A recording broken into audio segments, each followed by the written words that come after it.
저희 그 아이템 중에 뭐 수배 전반, 태양광도 있지만 사실은 ESS도 지금 아직은 매출 비중이 크진 않지만 네.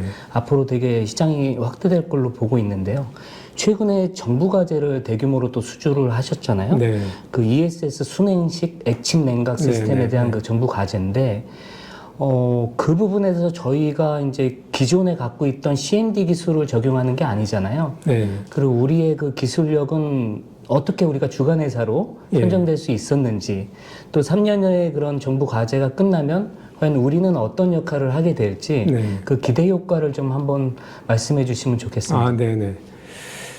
그래서 순행식 액침형 그 ESS 과제가 이제 그 배경을 잠시 말씀드리면 그 16개 컨소시엄이 경쟁이 붙어서 16대 1의 컨소시엄을 뚫고 저희가 이제 결국 이제 그 과제를 수주하게 됐는데요. 이게 뭐 저희가 사실은 중소기업이지 않습니까? 중소기업인데 거기에 들어오는 컨소시엄 구성을 보면 막 중견기업들, 뭐 매출이 조 단위로 하는 그런 기업들이 이제 컨소시엄 구성에서 들어왔는데 저희가 어쨌든 그 기술적인 그런 차별성 뭐 이런 것으로 인해서 아주 그 평가를 좀 잘 받은 것 같아요. 그래서 결국 이제 주관 업체로 이제 선정이 됐는데요. 이게 ESS가 앞으로 지향을 해야 되는 그런 아이템으로 보거든요. ESS의 액침이 냉각 방식이. 그래서 뭐 매스컴에서 하도 이제 그 화재 때문에 지금 그 리튬이온 배터리에 대한 문제점들 때문에 정부에서도 ESS를 말 활성화를 시키고 어떤 그 정부 시책을 이제 그 끌고 가려고 하도 이게 화재 때문에 좀 주춤주춤하는 그러한 그 현재 상태거든요. 그런데 이제 이런 액침형 냉각 방식의 ESS가 개발이 돼서 제품화가 된다고 하면 뭐 국내뿐만 아니고 해외 시장에서도 엄청난 각광을 좀 받을 거예요. 그래서 뭐 들리는 얘기로는 이게 뭐 국내 100대 기술이다라는 그 얘기도 들리고 있고요. 그 정부에서 산자부에서도 굉장히 관심 있게 좀 보고 있는 그런 과제거든요. 그래서 이게 뭐 113억의 예산이거든요. 그만큼 이제 예산 확보가 100억 단위가 넘어가기 때문에 이게 주변의 어떤 그 시선이 굉장히 저희 회사를 보고 있는 시선이 굉장히 좀 그 예의주시하고 있는 그런 그 과제거든요. 그래서 저희가 또 최선을 다해서 이제 연구 개발을 해야 되겠고요. 이 배경에는 저희 회사가 주관사가 되고 선정이 된 이유는 저희가 이제 CMD 기술을 확보하고 있기 때문에 AI, IoT 기술들을 확보가 되어 있기 때문에 그 배터리의 그 셀들을 진단할 수 있는 그런 기술은 이제 보통 BMS라고 하는데 저희가 BMS 기술이 확보가 돼 있어요. 배터리 관리 시스템. 네, 배터리 관리 시스템이죠. 그래서 그 관리 시스템에다가 이제 어쨌든 그 액침형 냉각을 어떻게 제어해주고 이거를 최적화시켜서 AI 기반으로 해서 진단하고 그래서 원천적으로 이제 화재를 그 예방하는 그런 그 핵심 기술인데요. 요것이 저희가 목표는 3년 과제인데 제가 2026년 말이면 일단 제품 그 상품화를 좀 시켜서 좀 출시를 좀 하려고 일정보다 좀 당길 겁니다. 그래서 3년을 2년 안에 그냥 저희는 빨리 끝내서 시장에 론칭하려고 그렇게 계획을 잡고 있고 연구소에서 지금 바로 지금 스타트를 해서 지금 진행을 하고 있고요.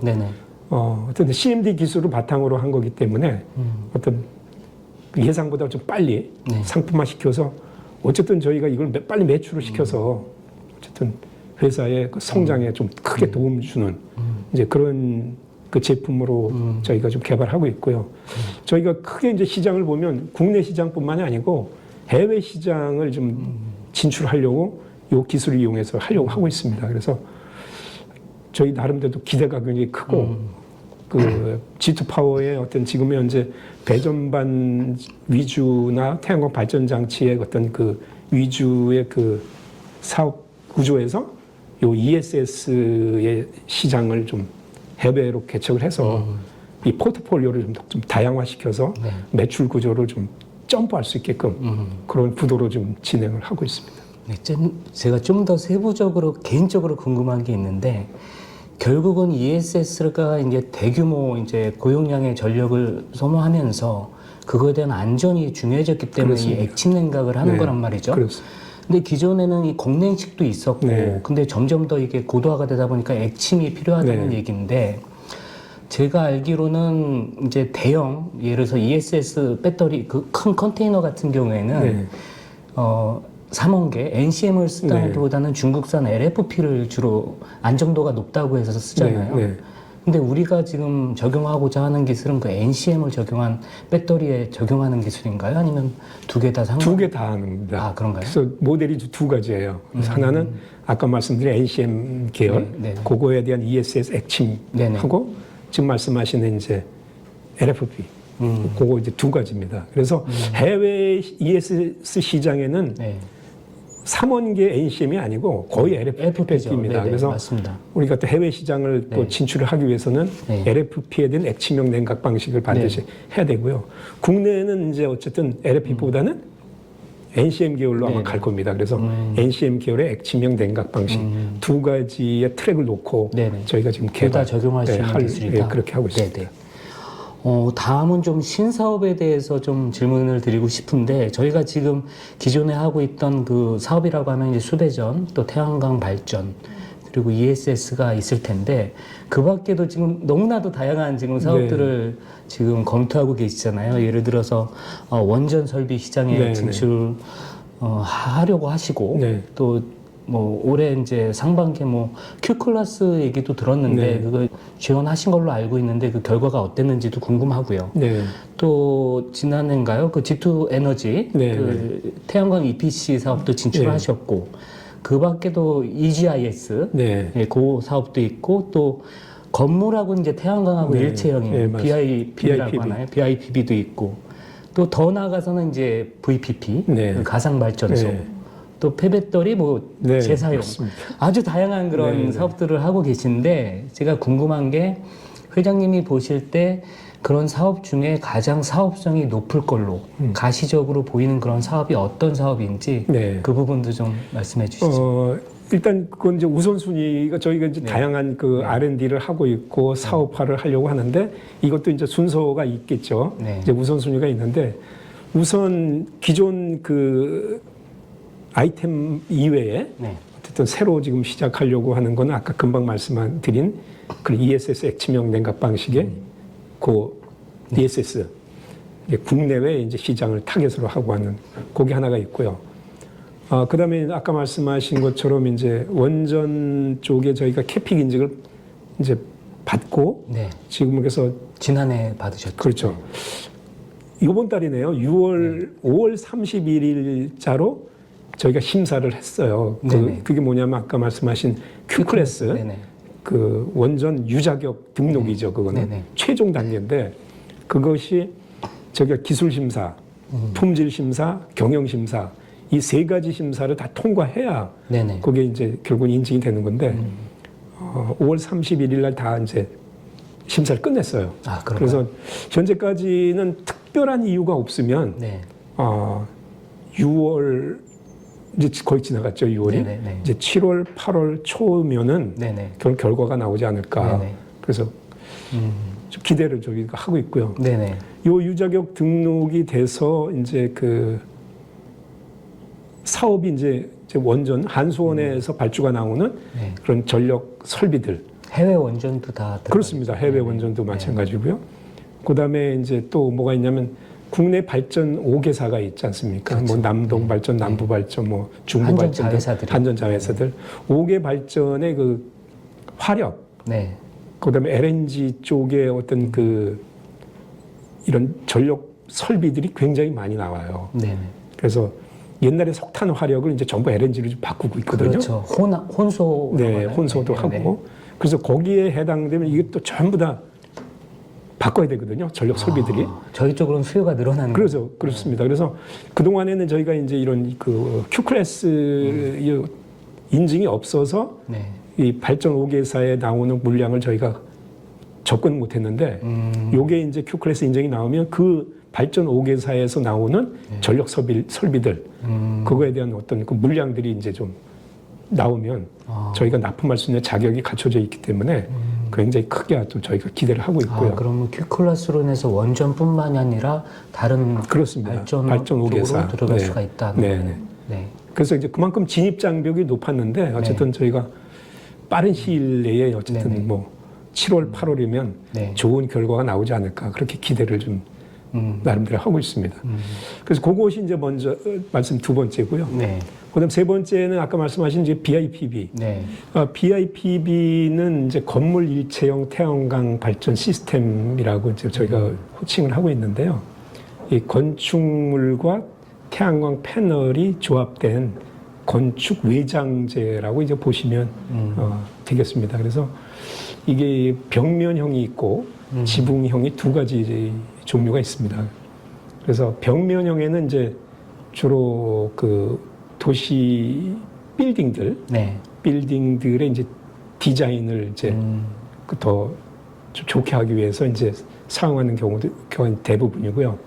그다음에 지붕형 그 BIPV는 이제 그 어쨌든 태양광 발전을 해서 어쨌든 그 전력을 생산하고 동시에 이제 건축 지붕재로서의 역할도 하는 이렇게 두 가지 역할을 하기 때문에 이게 정부에서도 굉장히 강력하게 드라이브를 하는 그런 그 사업 영역이고요.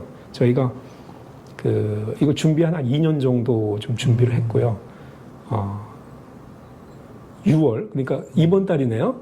이번 달에 조달우수 제품 심사가 통과가 됐습니다. 저희가 그래서 관급 시장에 이제 저희가 BIPV 시장에 이제 진출할 수 있는 바로 그 기반이 이제 닦였고요. 그래서 금년 하반기부터는 이제 본격적으로 이제 영업을 통해서 이제 매출이 바로 이제 발생할 수 있는 그런 그 사업 아이템으로 보시면 될 것 같습니다. 저희가 뭐 일상생활에서 BIPV를 아직 보기는 쉽지 않죠. 그렇습니다. 근데 정부 뭐 제도적으로 이게 의무화가 되지 않았나요? 이게 그래서 이제 그 제로 에너지 주택이나 제로 에너지 건축물에 이게 한 부류라고 생각이 들거든요. 규모에 따라서 이게 의무화가 지금 되는 걸로 저도 알고 있는데. 그렇습니다. 그래서 이제 앞으로 의무화는 아닌데 이 의무화는 아닌데 이제 어쨌든 이 가중치를 많이 주면 줄수록 그 이제 수요처에서 자꾸 이제 그 동기부여를 해주는 거죠. 정부가 가중치를 1.0밖에 안 주던 거를 막 5.0을 줘버리면 1kg 생산할 거를 5kg 생산한 거를 인정을 해주니까 그런 수요처 입장에서는 기존의 태양광 이거 그냥 평면에다 까는 것보다는 벽면을 붙이거나 지붕재로 쓰면 5배의 어떤 전력 생산을 인정해 주는 거거든요. 그럼 벽면으로 만약에 쓰게 될 경우에 이게 우리가 아파트도 남향으로 짓듯이 뭐 일사량이 좀 많은 쪽으로 이렇게 뭐 해야 되겠네요. 그렇죠. 이제 앞으로 그게 되면은 그 아파트 같은 경우도 뭐 베란다형이 있어요. 또 베란다인데 그거는 이제 뭐 BIPV는 아닌데 어쨌든 건축물이나 빌딩 같은데 이렇게 붙이면 전력도 생산하고 5배의 전력을 더 주고 그다음에 건축물의 역할도 하고 그 두 가지의 그 효과를 볼 수 있기 때문에 정부에서도 이제 이거를 좀 강력하게 좀 추진하고 하는 그런 사업이라고 보시면 될 것 같습니다. VPP 쪽도 좀 설명해 주세요. VPP는 이제 결국은 이제 스마트 그리드의 꽃이거든요, 그게. 그래서 VPP가 모든 분산 에너지의 모든 각 요소들을 전부 끌고 들어와서 그걸 이제 VPP로 묶어서 하나의 이제 그걸 발전소로 보는 거죠. 그래서 이제 양방향 전력 거래를 하는 거예요. 전에는 반드시 한전을 통하거나 뭐 전력 거래소를 통해서 이제 정산을 했는데 다이렉트로 그냥 수요자와 어떤 공급자가 서로 약속을 하면 바로 거래가 이루어지는 이제 그게 이제 결국 이제 가상 발전소라고 하는 VPP 사업인데요. 이게 결국은 저희가 스마트 그리드 사업을 최종 그 솔루션으로 보기 때문에 저희가 VPP는 반드시 해야 되는 그런 사업 아이템입니다. 그래서 어떤 그 솔루션을 이제 개발을 해야 되는데 지금 현재 개발 중에 있고요. 그래서 어쨌든 뭐 다양한 루트를 통해서 우리가 보완할 건 보완하고 그래서 지금은 당장 뭐 VPP 사업이 활성화되고는 않지만 어쨌든 분산에너지 특별법이 이제 통과가 됐기 때문에 시행됐기 때문에 이제 VPP 사업이 조만간에 이제 좀 성장하는 그런 그 영역이라고 보고 저희가 거기에 지금 대비하고 있는 그런 상태입니다. 제가 알기로는 이게 VPP의 그 구성 요소가 뭐 신재생 에너지, 그렇습니다. 태양광, 풍력, 또 전기차, ESS 그렇습니다. ESS 이렇게 네 가지 정도 되는데 그거를 어떻게 보면 이게 클라우드처럼 하나로 모아서 IT 시스템이 전문이 돼서 그렇습니다. 그거를 이제 네. 관리하는 가상 발전소라고 보면 그렇습니다. 되겠네요. 예, 그렇습니다. 네.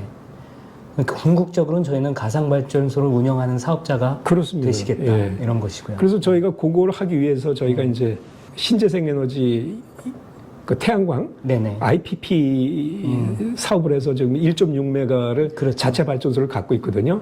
저 횡성에 있는 거. 네. 그래서 그 1.6메가를 확보하게 된 동기는 결국 이제 VPP 사업에 필요한 그런 발전소예요, 이게. 네네. 그래서 나중에는 이제 그걸 이용해서 저희가 전력 거래도 하고 계속 늘려가셔야겠네요. 그렇습니다. 그래서 지금 계속 늘려가고 있습니다. 아직은 풍력까지는 접목할 단계는 아닌가 보죠? 아, 풍력이 이제 여러 가지 뭐 어떻게 뭐라 그럴까요?까지 이게 아직까지는 저희가 갖춰져 있지 않습니다. 그거는 주로 너무 태양광으로 이제 일단 태양광하고 이제 또 하나 이제 준비 중에 있는 그 수소 연료 전지 그걸 통해서 이제 저희가 개발도 좀 하고 있는데 수소 연료 전지나 뭐 태양광 발전 거기에 ESS까지 이렇게 묶어 놓으면 그것만도 가지고 어떤 VPP 사업을 충분히 할 수 있는 그런 사업 영역입니다. 그럼 VPP 사업이 현실화되는 그 시기는 어느 정도로 보시나요? 최소한도 이게 활성화되려면요. 제가 보기에는 3년 정도 이상 봐야 될 것. 그래도 그렇게 멀지는 않은 않죠. 미래네요. 네네. 근데 이제 네. 이게 뭐 이해관계가 많이 있거든요. 아직까지도. 그래서 네네. 정부의 입장도 다르고 또 VPP 사업자 또 입장 다르고 그다음에 한전 입장도 다르고. 그러겠네요.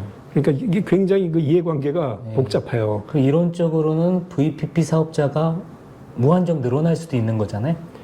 무한정 늘어날 수는 있는데 그것도 네. 기술 장벽이 있거든요. 네네. 그래서 이제 결국은 이제 아까 IoT나 AI나 ICT 기술이 네. 확보된 네. 그런 기업체가 이게 할 수 있는 것이지 네. 그냥 뭐 기존에 아무 업체나 들어가서 할 수 있는 그런 사업 영역은 아닙니다. 그렇게 되면 한전의 역할은 좀 축소가 되겠네요. 축소가 되겠죠 아무래도. 네. 알겠습니다. 그리고 폐배터리 그 재사용 관련해서도 회사에서 이제 보도자료도 봤었고 한데 네네. 그 부분은 어떻게 진행하고 계시는지? 폐배터리가 아까 말씀드린 것처럼 저희가 그 CMD 기술 확보돼 있고 네. 그 CMD 기술에 의한 BMS 기술을 갖고 있기 때문에 네. 폐배터리 이제 리유즈 아닙니까 재사용. 네네. 그래서 자동차에서 사용된 그런 배터리를 70~80% 정도 되면 이제 자동차에서 네. 사용 못하니까 네. 그게 이제 시장에 흘러나오거든요. 흘러나오면 그걸 ESS용으로 반드시 쓸 수 있습니다. 그래서 네네. 그게 한 40~50% 되기까지도 충분히 ESS 쓸 수 있기 때문에 그 폐배터리 나온 것을 결국 이제 BMS를 이용해서 이제 이게 상태가 어떤 상태다. 이제 건전성을 평가해가지고 네. 그거를 이제 ESS로 쓸 것인지 말 것인지를 판단하고 그래서 그 사업이 앞으로는 뭐 그냥 NCM 계열의 순수한 그 배터리 네. 또는 LFP 배터리를 이용해서 ESS를 하는 사업 영역도 있지만 이런 폐배터리를 이용한 재사용 네. 한 배터리의 ESS용이 또 사업 아이템으로 활성화될 것이다. 네네. 그렇게 저희가 지금 예상을 하고 거기를 좀 준비하고 있습니다. 그래서 핵심 기술은 BMS가 없이는 그게 할 수 없는 사업이거든요. 그래서 어쨌든 저희가 목표로 한 거는 최종 타겟은 ESS인데 네. 재사용, 네. 그다음에 NCM, LFP, 네. 요 거기에 이제 액침 기술 네. 여기까지 접목되는 그런 토탈 그런 그 ESS를 네. 지금 솔루션을 하고는 결국은 에너지원이 다 넷제로로 신재생으로 갈 수밖에 없고 네. 신재생으로 가게 되면 그 가널성을 확보할 수 있는 건 ESS밖에 없다고 보는 이렇게 되는 거죠. 그렇습니다. 네. 그래서 미국이나 유럽 같은 경우에는 뭐 ESS 시장이 지금 폭발적으로 지금 네. 그 공급이 어쨌든 이게 수요를 따라가지 못하고 있거든요. 저희도 최근에 이제 보고서를 쓰면서 공부를 했는데 지난해인가요? ESS 시장이 북미에서 거의 매년 연간 2배로 이렇게 그렇습니다. 증가를 하고 있더라고요. 예. 네. 그래서 저희도 이제 어쨌든 뭐 이거 빨리 핵심형 냉각 ESS를 빨리 론칭해서 네. 국내뿐만 아니고 해외 시장에 론칭하려고 하는 그런 그 계획으로 좀 저희가 열심히 준비하고 있습니다. 네. 네, 그러면 다음 질문 해보도록 하겠습니다. 2026년 말 이후에 저희가 아까 다녀온 화성 공장을 용인 테크노밸리로 이전할 계획이라고 알고 있습니다. 기존 공장 규모의 3배 이상으로 커지는데 그때 공장 이전으로 이제 기대되는 효과가 뭔지 궁금합니다. 지금 저희 현재 그 공장이 화성의 메인 공장이 있고요. 네. 그다음 경기도 광주 또 뭐 같은 화성 그 인근에 또 공장이 또 2개가 더 있습니다. 그래서 현재 이 저희 사업 아이템이 공장이 각각 흩어져 있습니다. 4개의 공장으로 흩어져 있는데 이게 좀 너무 흩어져 있다 보니까 이제 관리에 대한 뭐 여러 가지 문제점도 있어서 저희가 2026년 말에 그 공장을 이제 건설을 해서 2027년 초에는 이제 공장을 지어서 이제 운영을 하려고 하는 그런 계획을 하고 있고요. 그래서 그렇게 보면은 이게 스페이스가 지금의 스페이스보다 한 4배 정도는 이제 더 확보가 되거든요. 그래서 거의 한 2,000평, 그러니까 2,000평 부지에 1,000평을 2층으로 올릴 거예요. 그러면 거의 이제 그 공장 스페이스가 한 2,000평 정도 되거든요. 그러면 지금 흩어져 있는 공장보다 전체 스페이스를 보면 한 2배 이상 더 커지고 그래서 늘어나는 그런 그 사업 그 아이템에 대한 그런 그 제조 그 캐파가 다 소화할 수 있는 공장 그 평수라고 보시면 될 것 같습니다. 알겠습니다. 그다음에 또 질문을 드리자면 지난해부터는 이제 태양광 EPC 사업으로 민수 매출이 발생하고 있기는 하시지만 그래도 여전히 이제 광급으로 매출 비중이 높으시잖아요. 네. 네.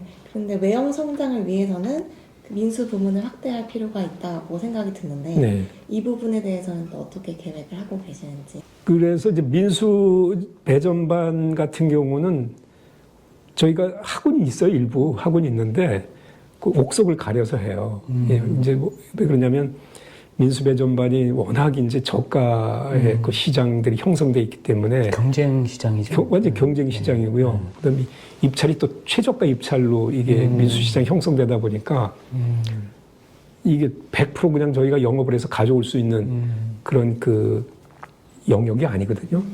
그래서 저희가 일단 어떤 영업이 되면 일단 원가 분석을 먼저 합니다. 네. 원가 분석을 해서 저희가 이 정도의 원가가 나오면 우리가 영업이익은 어느 정도 확보할 수 있다. 그래서 내부적으로 판단하고 이제 옥석을 가려서 하는 거고요. 관급 같은 경우는 거의 다 저희는 뭐 거의 90% 이상이 일단 수주를 합니다. 그거는 관급은.